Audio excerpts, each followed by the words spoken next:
Oops. Ladies and gentlemen, let's take a journey into the unknown.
The energy that surrounds us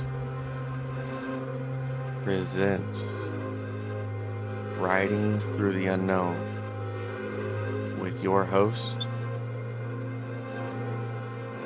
Michael Kopf.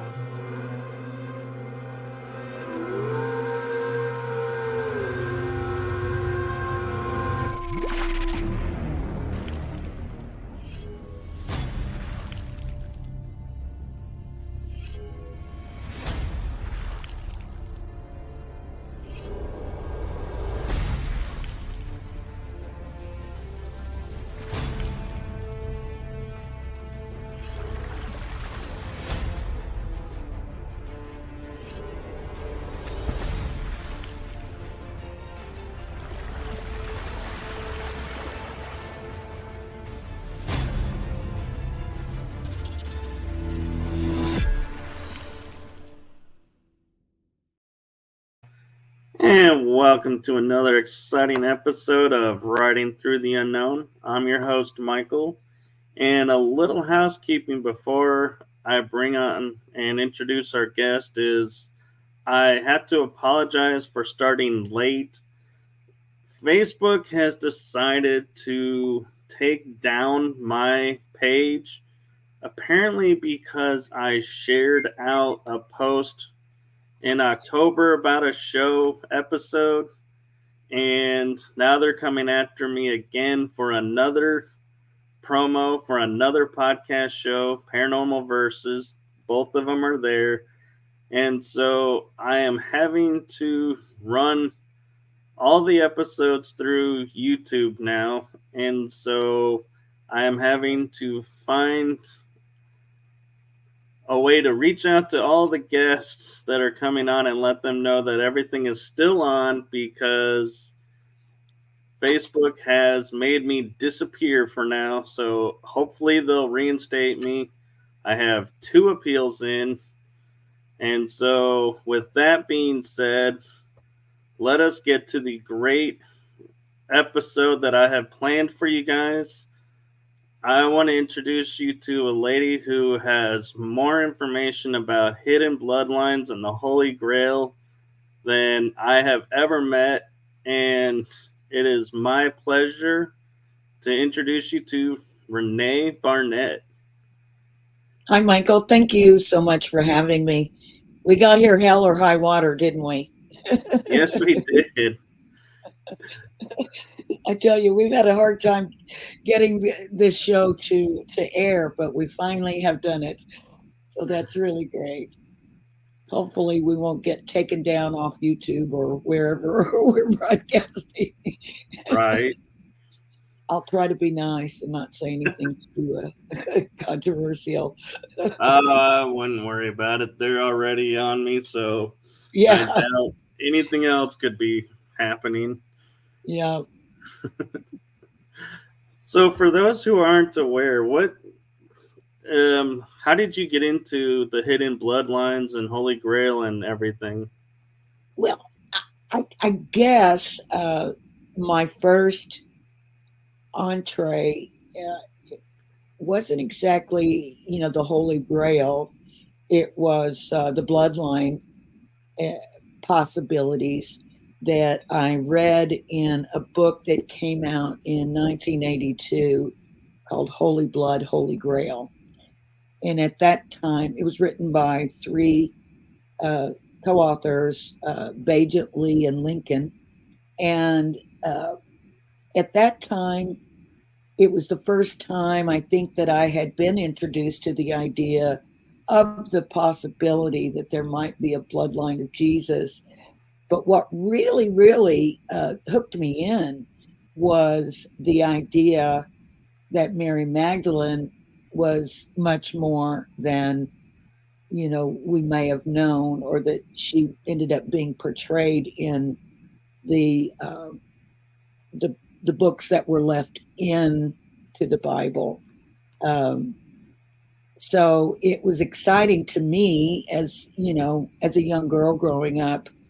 Uh, just kind of, it's really weird to think about now because things have changed in some ways. But I remember always thinking, it's really better to be a boy. You get more, attention, accolades. And at that time, like in student government and everything, if you were a girl, you didn't really run for the president of student government. You would run for the treasurer or the secretary, you know. And so, of course, that's been a while ago and things have evolved. But still, it's, always thought, oh, it's better, and just kind of accepted that, boys were first, boys were better, they were, like for instance, in our class, there was two, and I grew up in a small town, so the class was small, and there were two of us girls that were like pretty, pretty on top of the class, and there was one boy that usually made just slightly less good grades than she and I did, but he would always just get praised for it, and it was like, we didn't think anything about it because that was just the way it was. And so when I read that book and I started thinking, wait a minute, maybe that's not how it really is. And maybe, it's just as good to be a girl as it is to be a boy. And so that's what really attracted me first into that whole idea. And then, which of course, evolved into the bloodline of Jesus and Mary Magdalene, which, you know, uh, was purported to exist.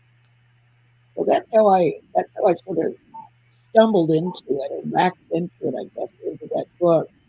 Much later, much later, after becoming an adult and going through one career and then going into another couple of careers in the media, I had the opportunity to meet and partner with one of those authors, Michael Bajent, and we worked together on a television series that was to be aired on Fox. And at the last minute, the bottom fell out of that because they changed executives. So all the old projects were shelved at that time. But I did get a chance to meet, and work with Michael Bajent. He came over for about 6 months to work with us. And then we went to France together to Rennes Chateau. So that was my first time going there. That was in 2004. I'm sorry, 2014 was the first time I went to Rennes Chateau. And I went with one of the authors of Holy Blood, which was like, wow, this is amazing. And for those who may not know, excuse me, I'm getting over a flu. Rennes Chateau is a tiny hilltop village in southwest France that's swirling in mystery. uh, mainly regarding a priest that was there at the turn of the 20th century. And he had found some things. He became wealthy. Things were hidden. And so everything is rumored that he found, remains of some very important people, or that he found documents or gold or something of great value. And so that little village, although I don't even know if it's mentioned, is really the heart of the whole Da Vinci Code mystery. So, when you were in Rennes Chateau, you went into the tour, correct? So the tour Magdala, and do you feel like there really is a hidden room in there, or do you feel like that's just hype to help bring people in and distract from the true esoteric history of the area? I don't think there's a hidden room there. I do think there may be something hidden in there under it. Oh gosh, I think it was like the the early 90s, maybe, or maybe it was a little bit later. A group went over with the network A&E. That guy, that presenter, Bill Curtis. I don't know if you know who he is, but he was on there for years. And they did some surveying. They did some ground penetrating radar. They started to do some digging, and then they got stopped by the city, by the village. So I think there's something underneath the tour. I'm so sorry. And then I think there are some, special alignments. Like, for instance, there's a little window as you're climbing up the stairs. It's a small, fairly small structure. And, but there's a window that, as you go up the steps or down the steps, whatever you're doing, if you look out that window, it looks directly across the valley, which is La Valjew, the Valley of God, into this cave system over there, which I can't, off the top of my head, remember the actual name of the caves, but people have nicknamed them the Caves of Mary Magdalene, the Magdalene Caves. And I know that a guy who really kind of was early on involved in this whole airing of this mystery, and who was indeed in touch with the authors of Holy Blood, had indicated that this guy Pierre Plantard was somehow really, really involved and was of the bloodline, and was possibly, the Grand Master of the secret society called the Priory of Zion. Right. And Pierre Plantard used to spend a lot of time in those caves over there.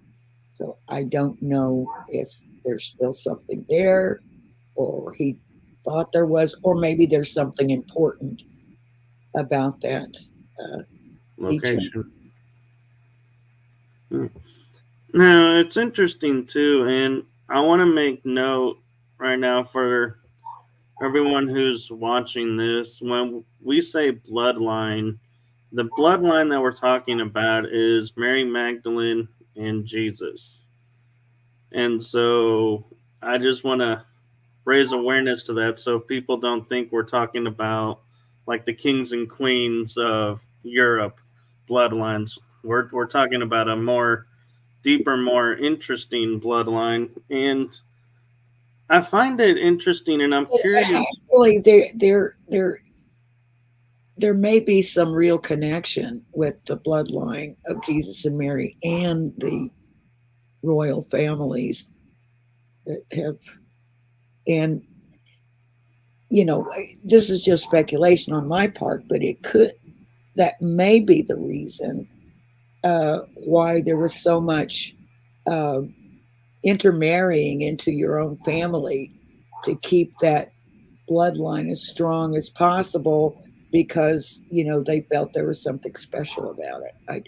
I don't know. That's just speculation, but they could have just done it for the same old venal reasons that a lot of them did, and that was to keep the wealth within the family, keep the power, the land, and everything within the family. And Right. that's, so it could have been for a number of reasons. And one thing I'm curious your opinion of, and I don't know if you've heard of, but they talk about the last scion, which is supposed to be a descendant of Jesus and has a major impact on bringing about change to the world, like, signifying either his return or the end of times. But if Jesus had no bloodline, how do you have a last scion? And so, how do they keep that story in, but then say, no, there is no bloodline? So this scion is supposed to be of the bloodline of Jesus. It's not going to be Jesus appearing out of the ethers. It's going to be a child born. Is that the because I'm not really super familiar with that theory. Right. That was the theory, was a child would be born who's of Jesus's bloodline, and it would usher in. But I was like, wait a minute, how is the church talking about the last scion when they say Jesus had no bloodline? So how do you have a child descendant of Jesus if Jesus never had a child to start with? Good point. Good point. I don't know. That's a good one. Yeah, the thing of it is, though, is that even though they did try to keep that bloodline strong, as they do in many, so-called blue blood families, nevertheless, people did marry and people did, marry outside the family, obviously.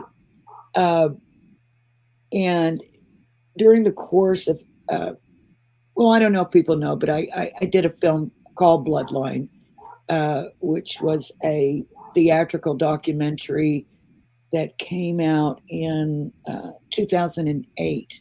And it was on this whole idea. We did a 5-year investigation into the idea of a bloodline of Jesus and Mary Magdalene and a secret society called the Priory of Zion that guards the secrets and protects, the evidence or whatever. And so that's what we set out to do, was to try to find out if there was any validity at all or any real possibility that this bloodline did exist, and was, there a real secret society called the Priory of Zion, and if so, could we, crack into it? So we set about just to sort of learn for ourselves, and filmed everything for 5 years. And it's very tricky. It's like everything else. It seems like that these subjects that you and I look into, Michael, it's like it's always a rabbit hole. It's always picking up on a thread, and then you keep following it, and then it takes you somewhere completely different, and that sort of thing. So that's why we took a long time, and it was just a lot of information. But I think I'm lost my point there. But anyway, I did want to bring attention to the fact that the film is what actually led me over there to do all the research, and keeps me going back there time after time after time. And I do have to admit, I have seen the movie, and we actually have the DVD copy of it. And it is a really good movie. And I think you guys did a great job of presenting the information in a way that you're left when you're done watching the movie going, some of that seems maybe far-fetched, but there's always a tidbit of truth in something. So it Yeah. makes you want to delve deeper and go, okay, where, like you're saying, where does this rabbit hole now go to? Yeah. I mean, that's exactly what we had set out to do.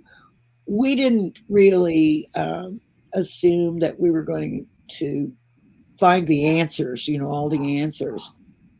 But we said, if we can bring in some new information, something new to the conversation to spark more of the conversation among people, and who knows what that will lead somebody else to find or do.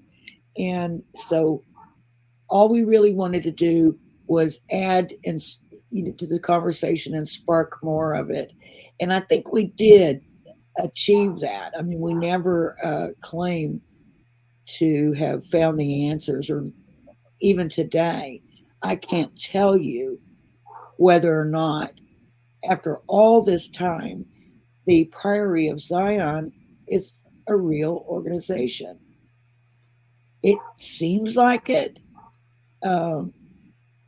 but there's no real proof. There's no real solid proof.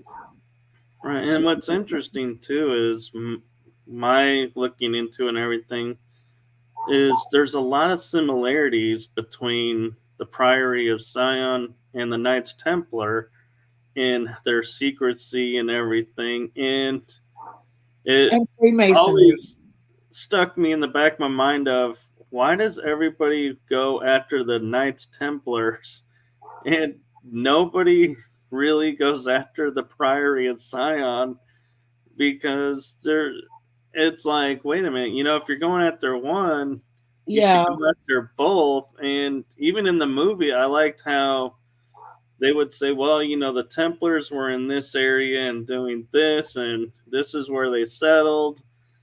And then you're like, and the Priory is here. And it's like, wait a minute. So is the Priory like the good side to the Templars' bad side, or are the Templars the good side to the Priory's bad side?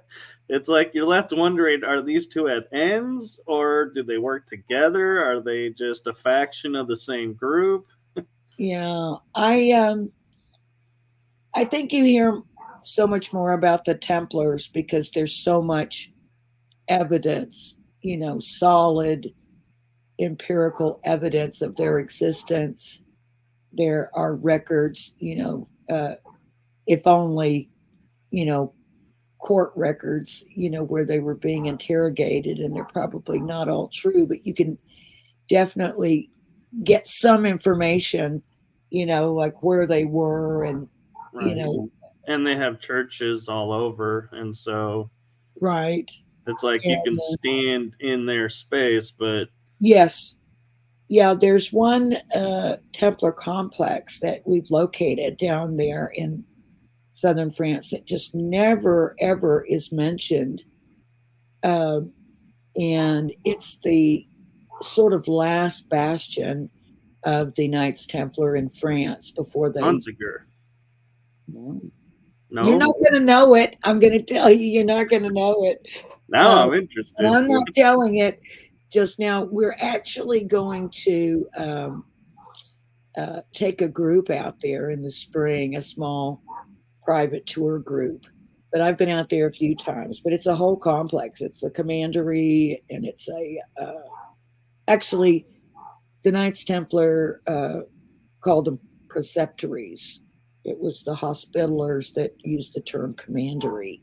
But there's a Templar preceptory. There's a chapel. There's 13 Knights Templar buried there.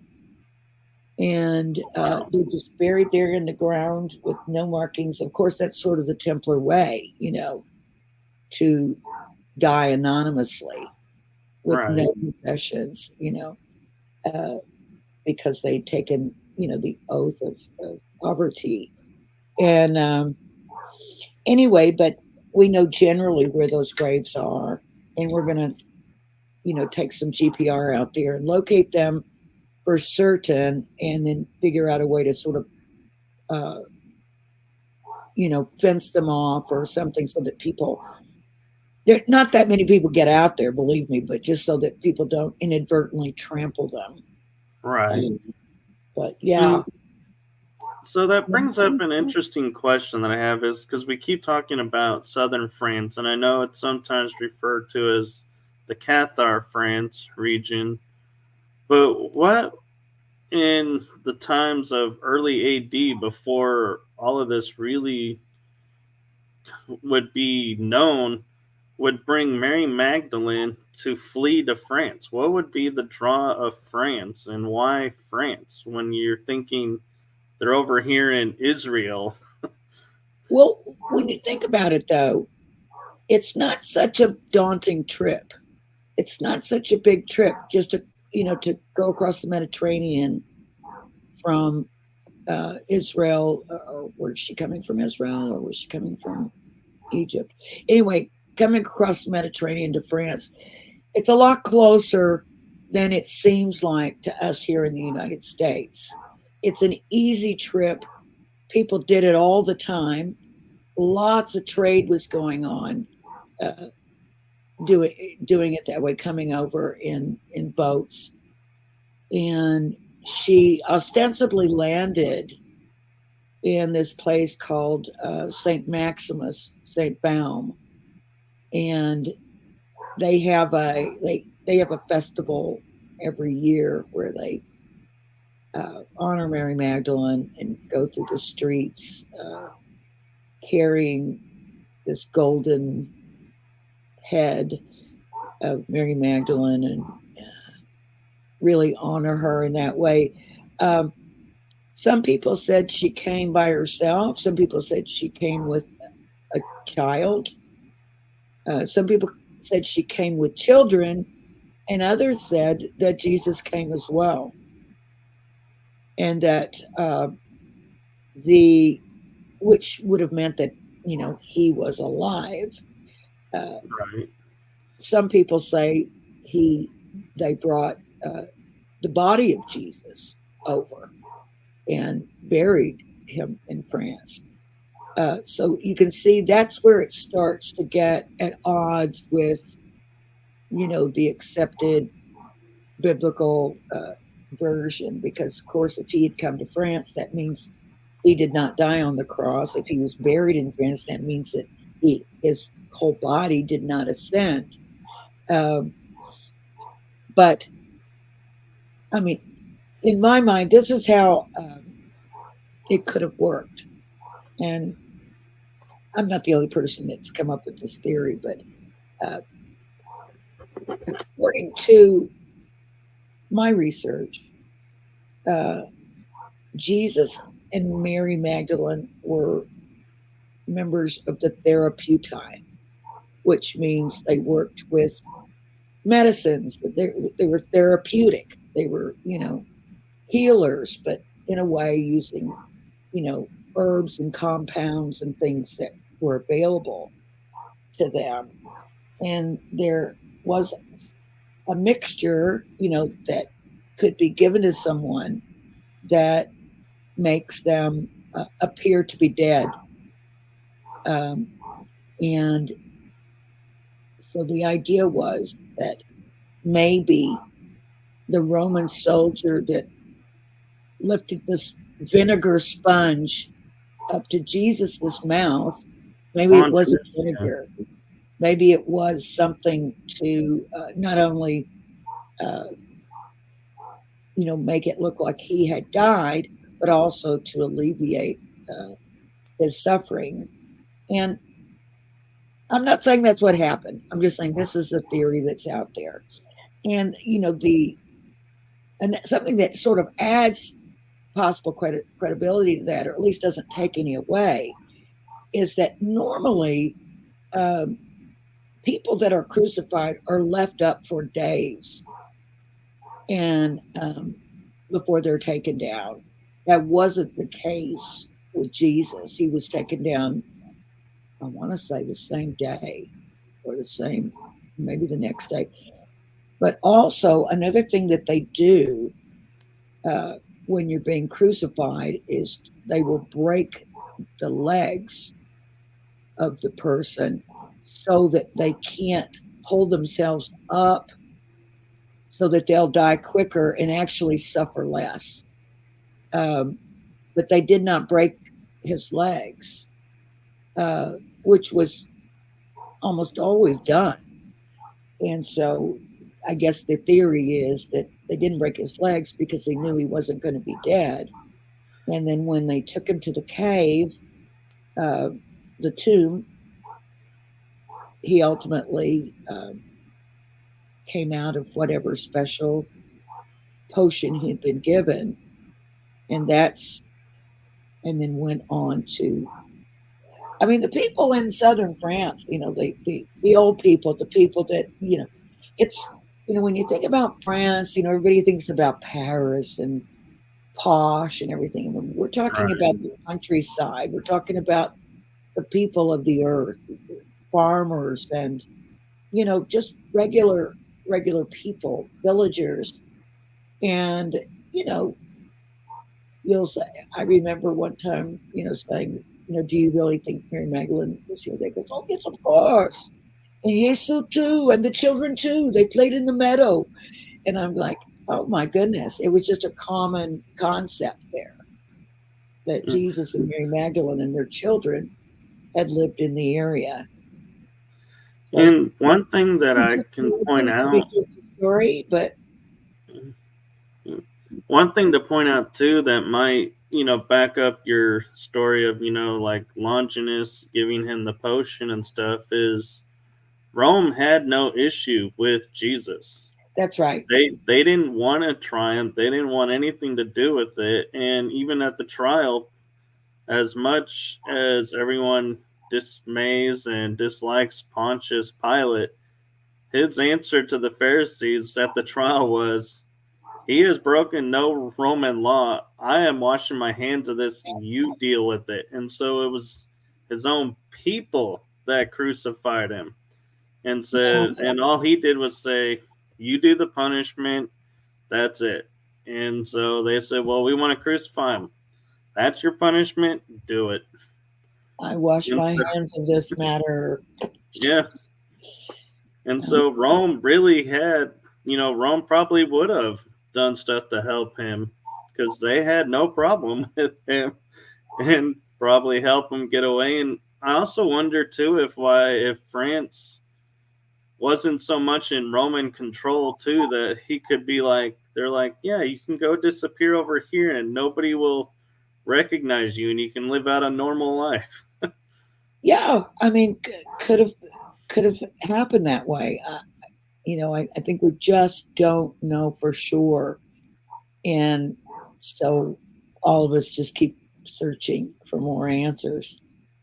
Right, and I forgot about, the sponge. I knew that they did the sponge to wipe the head, and I always thought that was No, it's strange. supposedly, like to mock him because they give them, sometimes they do give them water, that way so that they could have a sip of water. But the story went that it wasn't water, it was vinegar, to mock Jesus. Right. But maybe it wasn't either of those. Maybe it was something else entirely that could affect. It's like you go into such a deep coma or something resembling a coma, the heartbeat slows down to a rate that's not detectable, and eventually, you come out of it. Yeah, and another thing could be too is he had already ingested what was going to cause him to go into the deep sleep, and on the sponge was the antidote, and it just took a day or so for the antidote to kick in, Yeah. and he was brought back because we do have drugs that will simulate death, but you have to have the antidote in a certain amount of time, or you really Yeah. will die. Yeah. You sure do. That's true. Yeah. I mean, they stop people's hearts all the time and then restart them, at the end of the surgery or whatever. So, yeah, it is possible to, pretty much almost die and appear to be dead, but then wake up, recover. So, but yeah, that place down there is just so full of all those mysteries, and everywhere you look, um, there's a Templar headquarters or a Cathar castle or just a Roman aqueduct or Roman roads, Roman structures, just amazing. Because of course, we don't have anything like that here because we're as builders and architects, we're a very young country. So it's interesting to, like you were talking about the Templar locations, to actually go and walk where they walked and stand where they stood. It gives you much more, at least it does me, a much stronger connection to the past, to history. It's like growing up here, best you could do is, read a book about the place or, maybe see a video, but it's completely different when you can put yourself there. And I know it's hard because, not everybody has the opportunity to travel. And that's why so few Americans actually go across, because we're so far away. We're geographically challenged. And so it's difficult for us to get that same, at least it seems like to me, to have that same connection to the past that I find in Europeans. It's right, because you go to like Montague, Puvert, Carcassonne, and a lot of the areas, yes, it is modernized, but the heart of it is still there. Of the oh my gosh, yeah. And so it's like they build to it. They don't tear it down and say, okay, now we can make room for apartments. They'll be like, yeah, the apartments on the outskirts of town, the heart of the town will stay the same. And they seem to live too a laid back lifestyle of, they open if they want to open. They don't keep normal hours. And very friend. You sound like you've been there. I was there in 2013, actually, 1 year before you. Oh, you were there before me. That's right. Wow.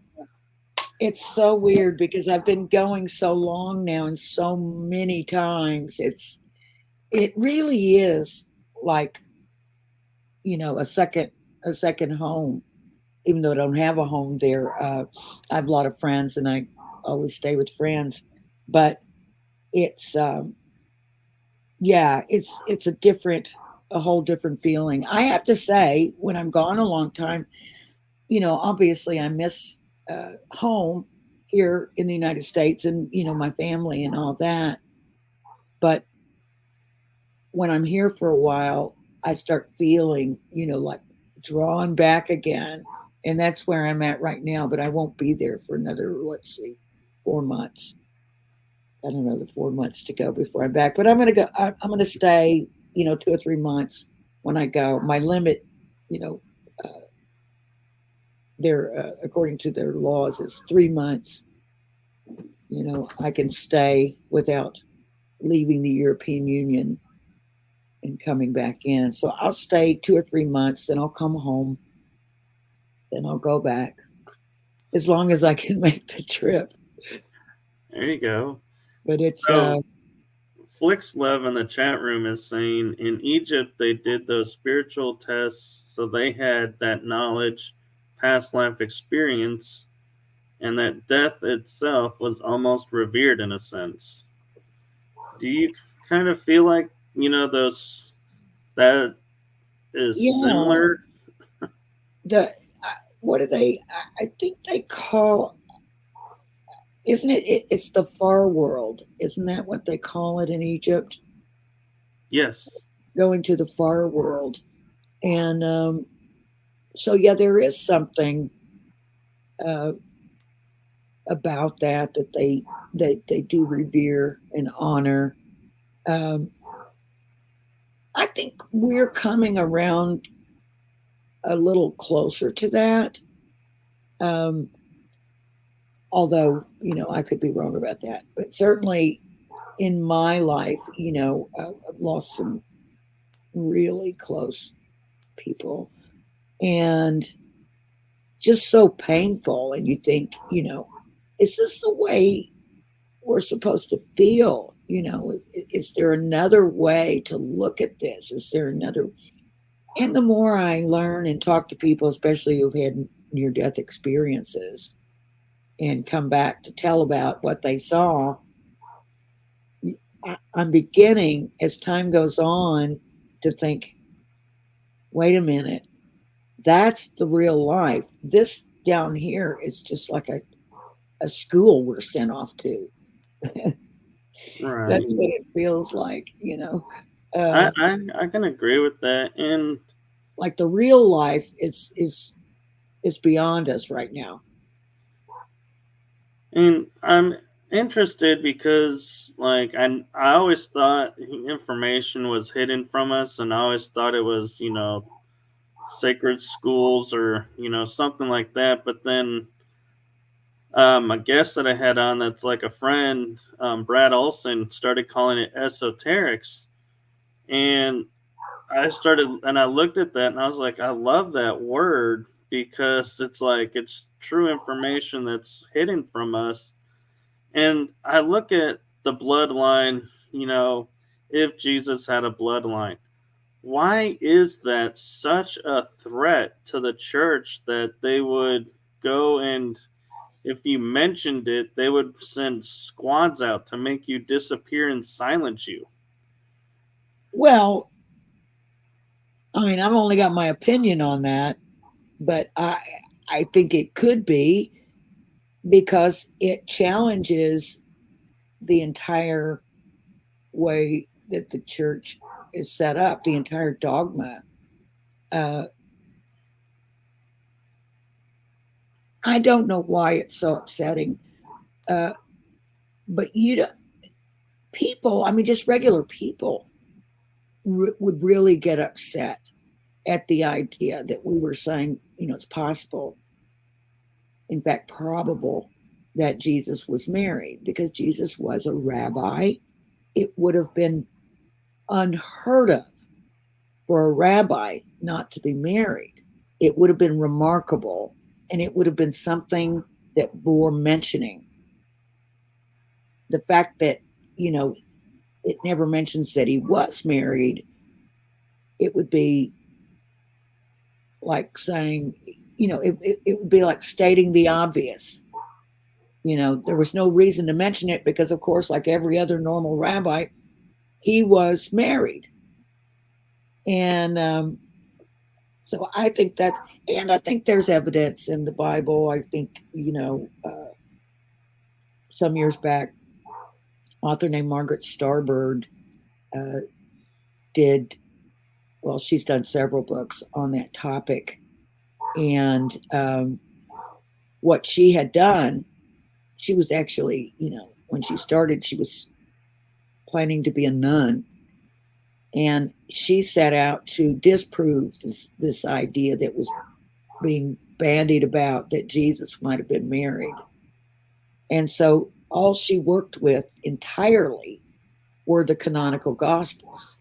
So she's not looking at outside anything that anybody's written as a matter of opinion or anything like that. She's only looking at the books in the Bible.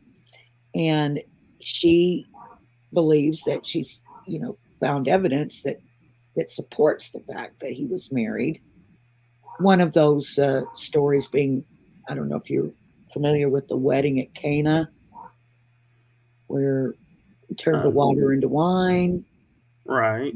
And But that story, she purports that he was the bridegroom at that wedding, and for several reasons, which a lot of them escape me. But the way that he was sort of presiding over the whole thing was indicative of what the bridegroom would have been doing, and things like that.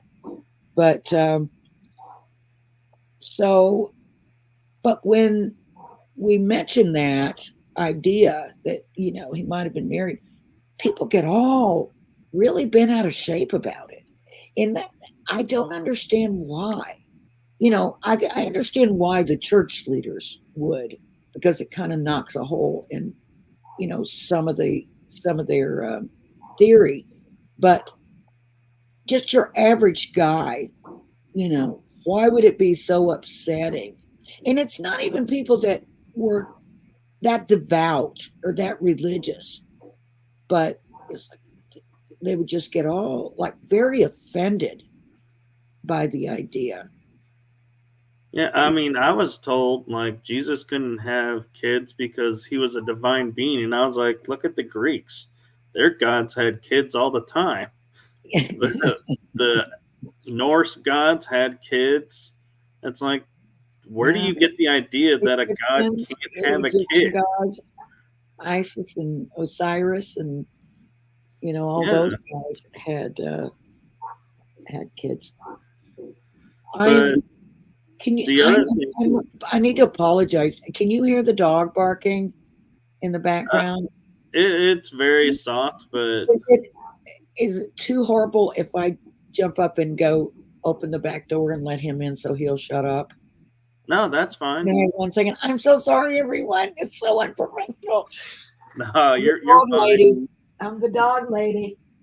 Come on in here. My goodness. Okay, go sit down. Go lay down. No, but what I was going to mention is talking about, how the Bible, leaves clues that he was married. There was two that I picked on. First, like you were saying, him being a rabbi, because I tell everyone there were no honorary titles back then. It's like to be a rabbi by Hebrew law, you had to be married. Yeah, there is no exception.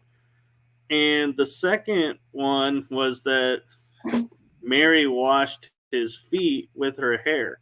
Right. Only a wife washed a man's feet with her hair.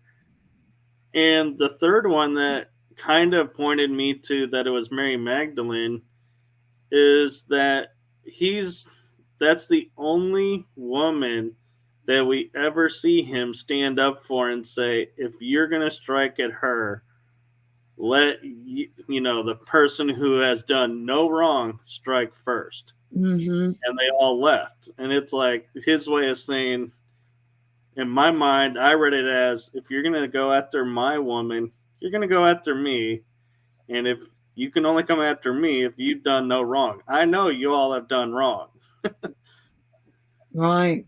Well, there have been, other writings, of course, that have been uncovered, as recently as, mid 20th century, that have like the Nag Hammadi Library, the the so-called Gnostic Gospels that were discovered in the desert in Egypt. Right, and that Mary Magdalene even has her own gospel. Yeah, and so there are not only, is there a gospel of Mary Magdalene among those, and these are books that they chose not to include in the Bible. And there was the Gospel of Philip, where they talk a lot about his relationship with Mary Magdalene, or not a lot, but there's some nice gems in there. Like the other disciples were jealous of her because he spent so much time with her. Right, and he used to kiss her, and that they say, why do you care so much about her? Why do you spend so much time with her over us? And he said something like, I don't know what he said, but the gist of it was like, open your eyes. Can you not, Yeah. can you not figure it out for yourself? Uh, I but mean, yeah, there's, because she was like the first official groupie, if you were to use that term. Wherever he went, she was there, and right. so But why would also, a stranger follow him? it's been well researched and documented that Mary Magdalene was never a prostitute, No, that she actually was a woman of means, and that part of her, what she did was, help to fund the ministry, Jesus's ministry. And so and she was educated, right. and so beyond that as well is, I find it, a little kind of like hypocrisy of the church when you can say, well, James was his brother. Oh yeah, sure, he could have had a brother, but a wife is absolutely no. It's like, wait a minute. So it's Well, okay to have a brother I that's mean, if you, pushed aside and kind of buried in history and coming to terms, but the wife is no. We will absolutely not accept the wife. We'll say she's not a prostitute anymore, but we won't say she's the wife.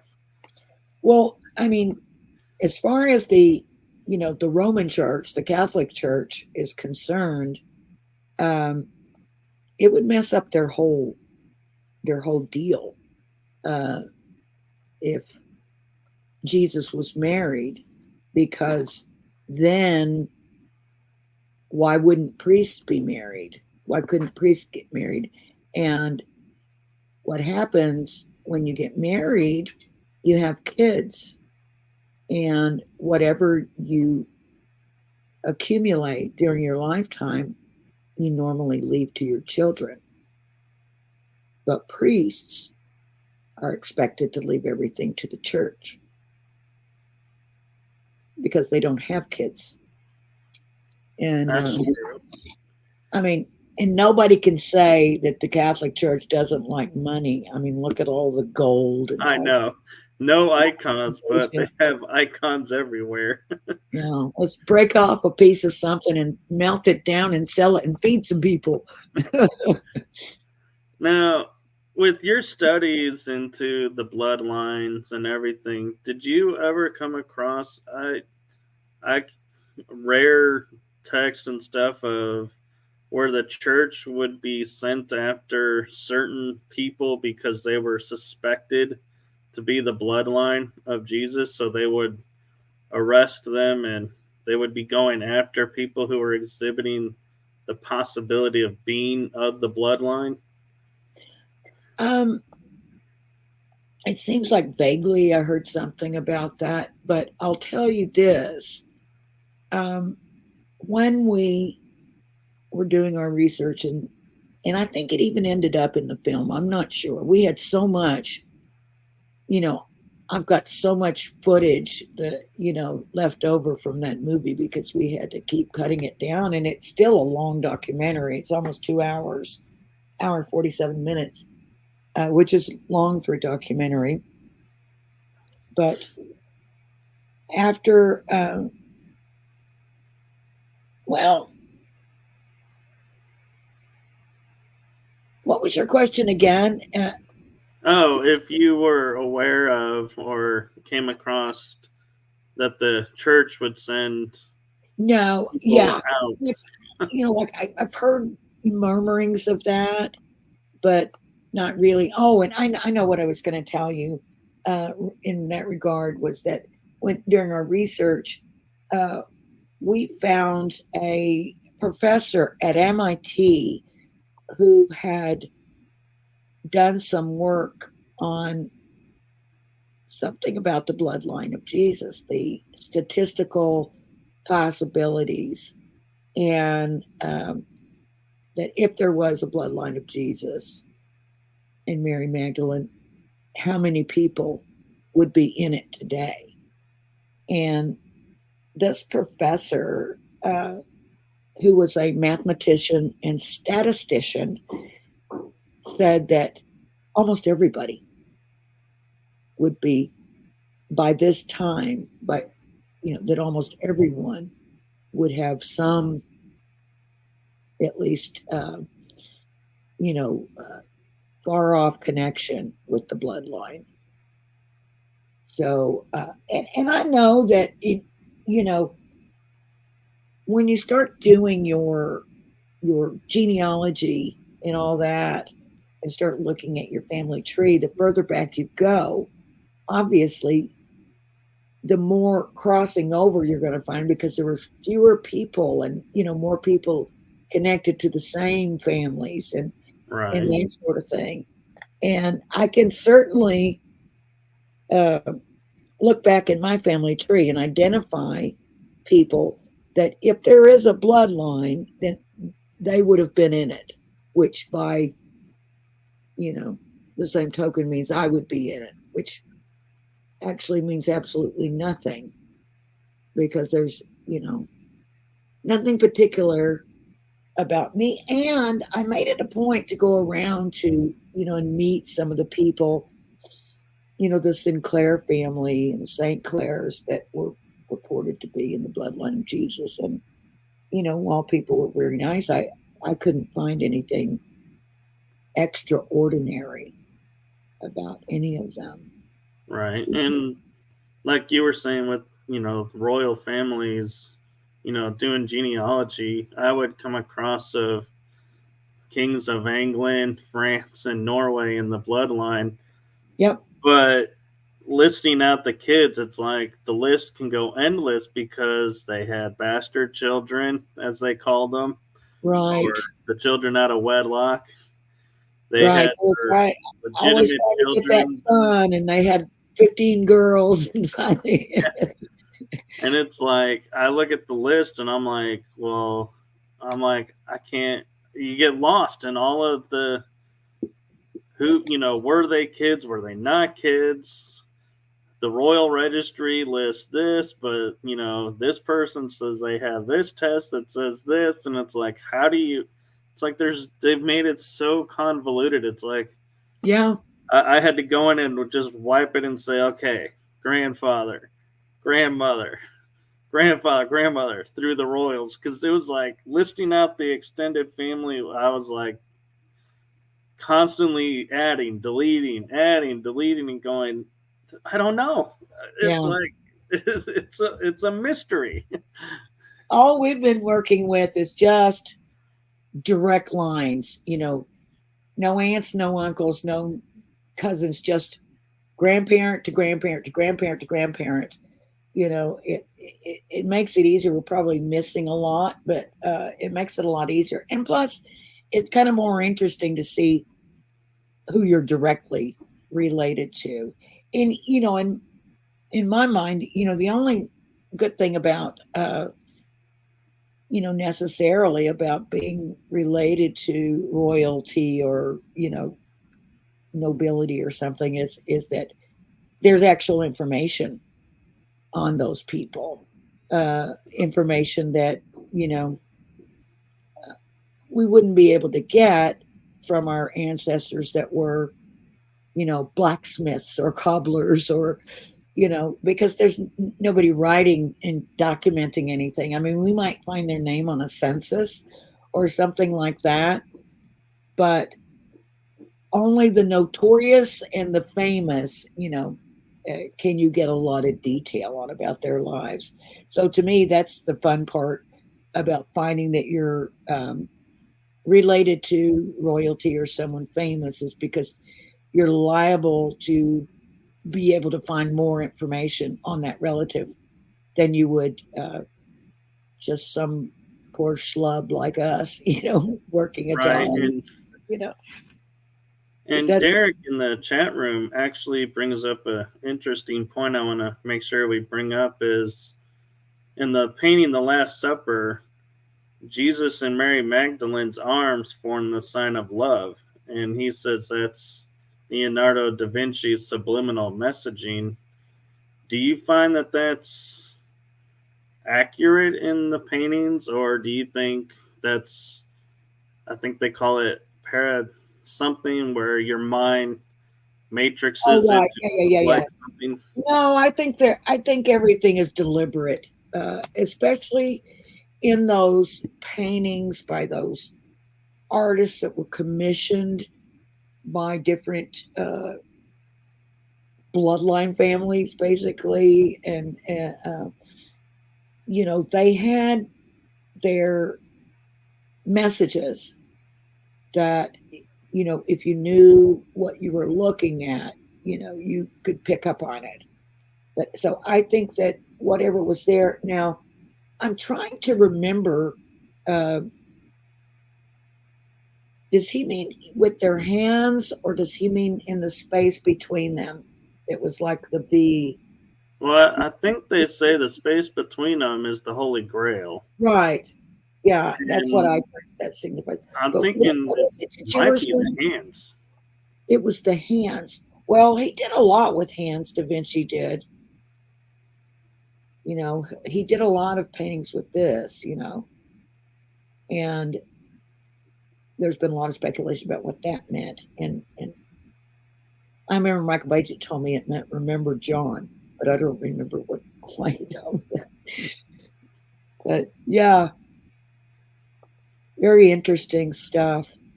Boy, Leonardo was something else. And